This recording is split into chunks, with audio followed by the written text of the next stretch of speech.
Halo guys, akhirnya sekitar 20 jam lalu ini sudah ada informasi pengumuman hasil akhir seleksi P3K untuk yang di Kementerian Kominfo ya.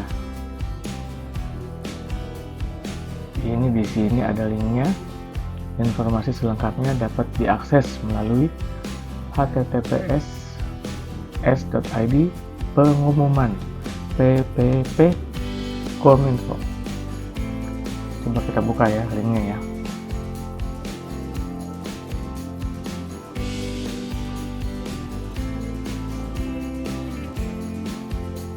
Nah ini guys, linknya guys. Jadi pengumumannya mengenai hasil akhir seleksi pegawai pemerintah dengan perjanjian kerja atau P3K di Kementerian Komunikasi dan Informatika tahun anggaran 2023. Menindaklanjuti surat PLT Kepala Badan Kepegawaian Negara selaku Ketua Tim Pelaksana Seleksi Nasional Pengadaan ASN 2023 nomor 11829 bla bla bla bla bla perihal penyampaian hasil seleksi ini ya, dan surat nomor sekian-sekian tanggal 11 Desember perihal penyampaian. Jadi ini mulai diterbitkannya 11 Desember ya. Penyampaian hasilnya, terus dikatakan bersama ini kami sampaikan hasil akhir seleksi pegawai pemerintah dengan perjanjian kerja atau P3K di Kementerian Komunikasi dan Informatika tahun anggaran 2023. Jadi kemarin teman-teman yang mengambil prakom untuk Kementerian Kominfo ini sudah keluar ya pengumuman hasil akhirnya ya. Ini ada 5 ya, ada 7 poin ya. Ini pengumumannya, lampirannya ada 6 lampiran. Kita perhatikan yang di pengumuman ya. Biasanya ini kan syarat-syarat yang harus dipersiapkan. Oke, kita lihat ya syarat-syaratnya ya. Kita perbesar dulu ya. Ini dibilangin aja, kita perbesar lagi ya. Oke, sama nih ya, berdasarkan surat bla bla bla bla bla bla. Dengan ini kami sampaikan hal-hal seperti berikut. 1. Hasil seleksinya ada lampirannya sampai 4. Lampiran 1 dan 2 itu untuk P3K tenaga teknis. Ini ringkasan hasilnya, ini rincian hasil seleksinya. Untuk 3 dan 4 itu P3K tenaga kesehatan. Oke, untuk yang teman-teman yang di prakom fokus di lampiran 1 dan 2 nanti. Tapi sebelum ke sana kita lanjut ya, poin keduanya, nomor kedua. Di sini jelaskan mengenai arti dari kode pada kolom keterangan ya. Nanti di lampiran itu ada kolom keterangan. Dalam hasil pengolahan nilai sebagaimana dimaksud pada angka 1. Yang dimaksud di sini ya, itu ada kodenya P, PL, PR1 garis miring L atau garing aja ya, PR2 garing L, TH, TL, PL1. Langsung aja saya rangkum ya. Jadi yang lulus itu hanya yang ada garing L-nya ya guys. Jadi untuk nanti yang di kolomnya kodenya tidak ada garing L-nya, misalkan P atau PR2 itu tidak lulus ya. Apalagi yang ini ya, TH itu tidak hadir. Terus ini TL tidak lulus, TL1 tidak lulus. Jadi selamat ya untuk teman-teman nanti yang melihat kode keterangannya itu yang ini, yang butir B, PL, terus C, PR1 garing L, sama yang E, PR2 garing L. Ini sudah dipastikan hanya 3 kode ini yang nanti di SSCASN-nya itu muncul tombol DRH atau pengisian DRH, pengisian daftar riwayat hidup. Lanjut. Nomor 3. Peserta yang dinyatakan lulus seleksi P3K Kementerian Komunikasi dan Informatika tahun anggaran 2023 adalah peserta yang memenuhi peringkat sesuai jumlah alokasi kebutuhan P3K Kemkominfo tahun anggaran 2023 yang telah ditetapkan berdasarkan hasil pengolahan nilai seleksi kompetensi menggunakan CAP yang dilakukan oleh panitia sebagaimana diatur dalam Permen Pan RB nomor 14 yang di video saya sebelumnya ya. Tata cara rankingan. Keputusan Menteri juga dan reformasi birokrasi nomor 648 tertuang juga di sini ya. Tahun 2023 tentang mekanisme seleksi pegawai pemerintah dengan perjanjian kerja untuk jabatan fungsional. Nah, ini yang diperhatikan nih nomor 4 nih. Jadi peserta yang dinyatakan lulus mulai nih agar mengisi DRH tadi ya, DRH atau daftar riwayat hidup. Ini kapan mulai mengisinya? Mengisinya di SSCASN mulai tanggal 16 Desember ya, dan dikasih waktu sampai 14 Januari. Jadi karena sekarang masih tanggal 13, saya buat videonya tanggal 13, masih ada 3 hari itu waktu tuh untuk kita persiapkan apa yang diperlukan. Nah, yang diperlukan atau dipersiapkan ini ada nomor 5 ini guys.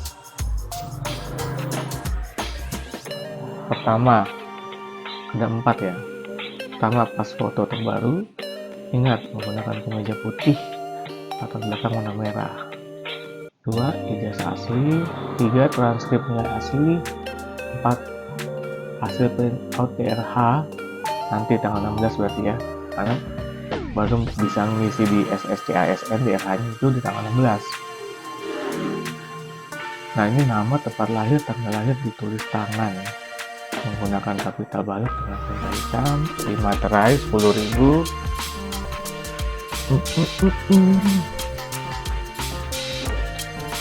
Oke ya. Terus surat pernyataan 5 poin. Maksudnya surat pernyataan yang ada di poin 5. Poin 5 yang ada di sini maksudnya. Nah, yang ini nih. Tampilan 5 maksudnya. Format surat pernyataan 5 poin. Oke. Terus yang F. SKCK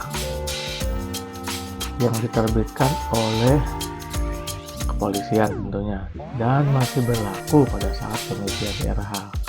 Kalau bisa buat baru aja guys, apalagi yang sekiranya mau habis di bulan Januari, apalagi yang habis di akhir Desember tahun ini, sebaiknya bikin baru guys SKCK nya. Terus yang G, ini G berapa ya?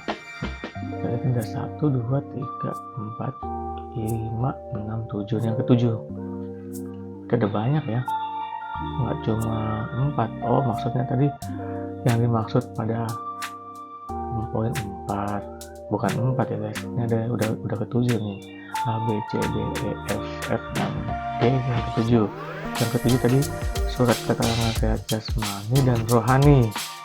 Ingat nih, ini bikin surat keterangan jangan di sembarangan rumah sakit, tapi harus dokter yang berstatus PNS guys, atau dokter yang bekerja di unit pelayanan kesehatan pemerintah punya seperti DKK, dan dibuat dan ditetapkan minimal pada bulan Desember 2023. Jadi dibuat yang baru aja besok guys, langsung buat baru. Sama yang ke A, B, C, D, E, F, G, H, 8 ya. Surat keterangan tidak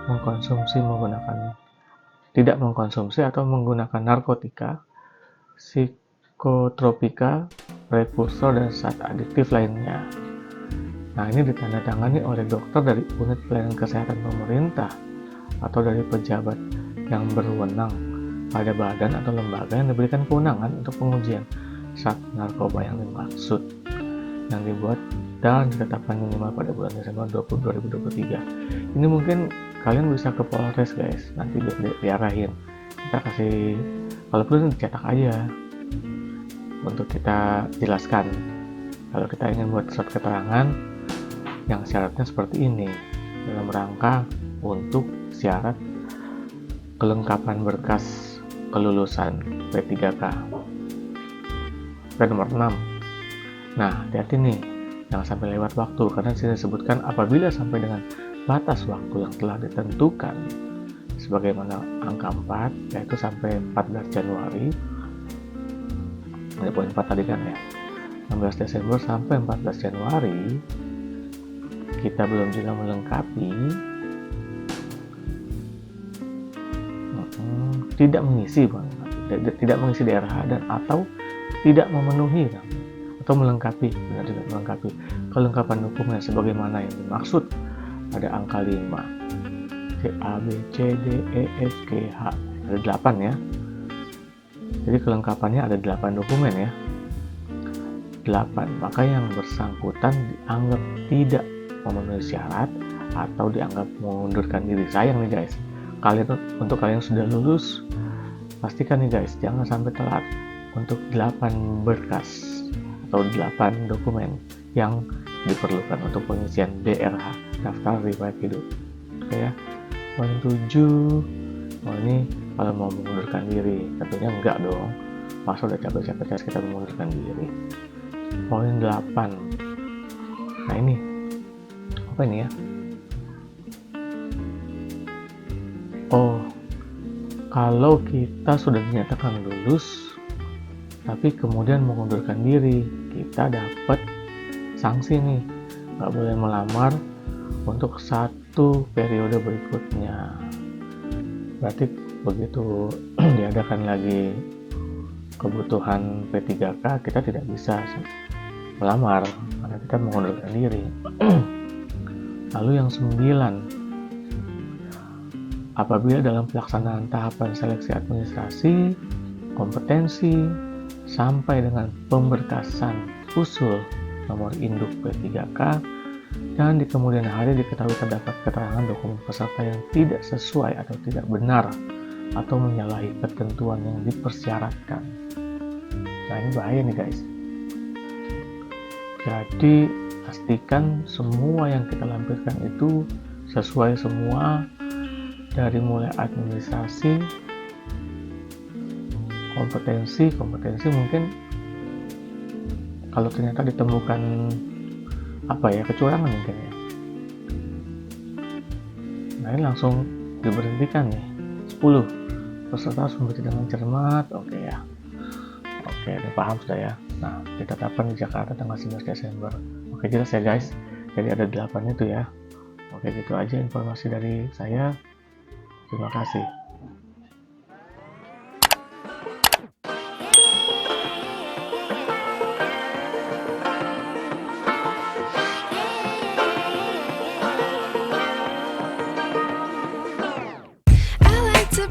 Educated, but I'm so frustrated.